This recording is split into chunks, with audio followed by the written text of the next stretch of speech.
The Harlem Hell Fighters was a regiment of New York National Guardsmen in the First World War. They were set up to fail by their own government. They were humiliated, degraded, eventually given to the French army as a throwaway, and they ended up coming home as one of the most decorated units in the entire U.S. Army. The Harlem Hell Fighters are one of the most important regiments in American history. In World War I, they helped to establish to the entire world the power of black soldiers in the military. It was very difficult at that time for African Americans to get into the United States military because there was this perception that African Americans would not do well in battle. They had to overcome the prejudice of their own countrymen and yet also perform ably on the battlefield. Like so many units of African American descent, when they go overseas, they're not sure what they're going to do. Are they going to fight as infantry? Or are they going to be stevedores and load ships? Or are they going to be labor units and cut wood? And so they're committed to labor duty, they're unloading ships, building latrines, those type of support services. And as you can imagine, these men have been trained and they're willing to fight, they're ready to fight, and this is stressful for them.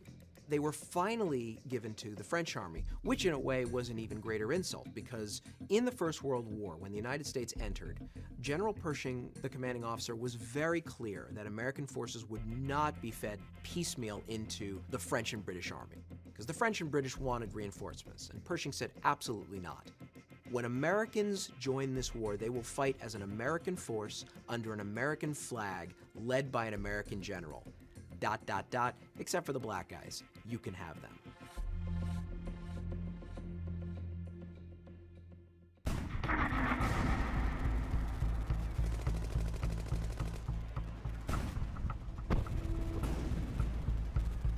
Henry Johnson is perhaps one of the most remarkable black military heroes in U.S. history.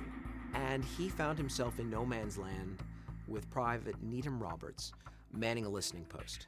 And Needham Roberts hears click, click, click. And he realizes somebody's cutting the wire. It's potentially a German raid. And so Roberts is passing him grenades, and they line up these grenades, and the Germans actually do come across the lines. Roberts is hurt, and now Henry Johnson is left to defend their position and to stave off this attack. And then he makes the mistake of jamming a French cartridge into his American gun, and it no longer will work. And the Germans are on top of it. He then used his rifle like a club, and then he ended up fighting with a knife against the Kaiser's best and turned them. He's wounded in the fray. He's struck, for example, in the foot and has a debilitating injury as a result. And he fights them off, he says, for what seemed like an hour. The Germans ran shrieking into the night, all because of one man. It's not until the next morning that people realize what a tremendous act this was. They discover 4 bodies of dead German soldiers. And they also realize from the equipment and other things that are left behind that as many as 30 may have been involved in this altercation.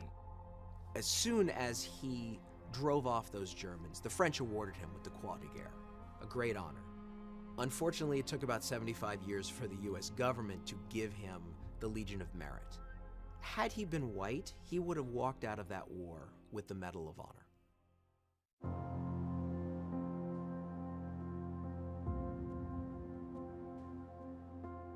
What was so shocking to me when I began to research the story of the Hell Fighters was that after they had performed so magnificently in combat, the United States government actually sent a memorandum to the French government, essentially implementing Jim Crow.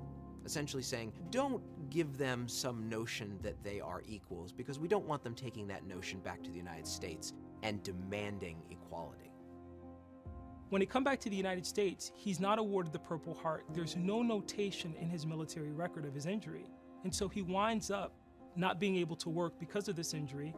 He doesn't get any kind of assistance from the Army or from the government as a result. And he ends up dying in 1929 penniless.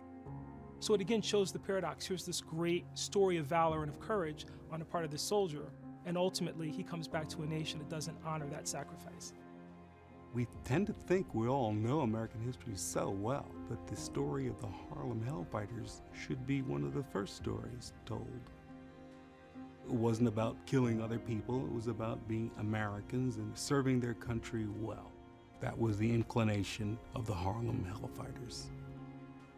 When you are African American in 1917, democracy is armor. Democracy is a weapon. And to fight for a war to make the world safe for democracy was something more than just some ethereal crusade for the Hellfighters. It had concrete results. They were fighting for the rights to be a citizen of the country that they were born in.